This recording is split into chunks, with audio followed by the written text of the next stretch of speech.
जानवरों के मसीहा सेंट फ्रांसिस की कहानी।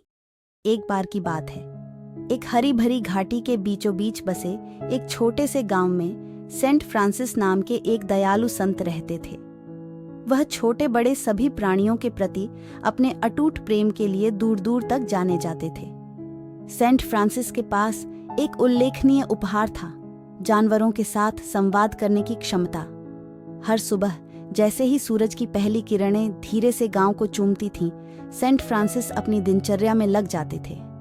वह अपने चेहरे पर एक नरम मुस्कान लिए अपनी झोपड़ी से बाहर निकलते थे और चहकते हुए पक्षी, फुदकती हुई गिलहरियां और फड़फड़ाती हुई तितलियां उन्हें घेर लेती थीं और पूरा वातावरण उनकी मधुर आवाज़ों से भर जाता था।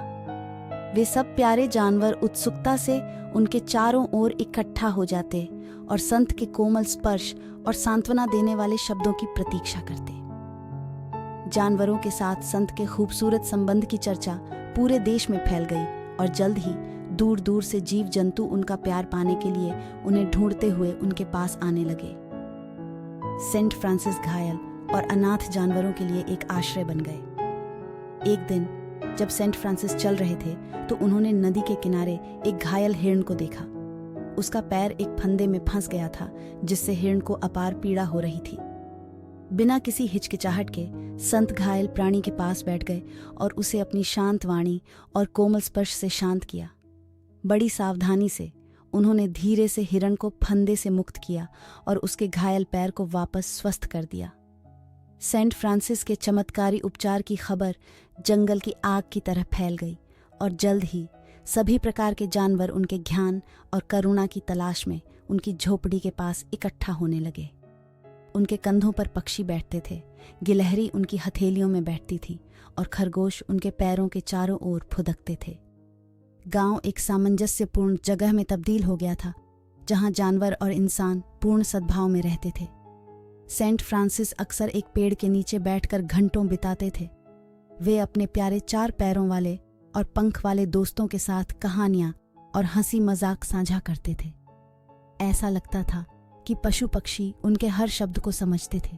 उनकी आंखें कृतज्ञता और प्रेम को दर्शाती थीं।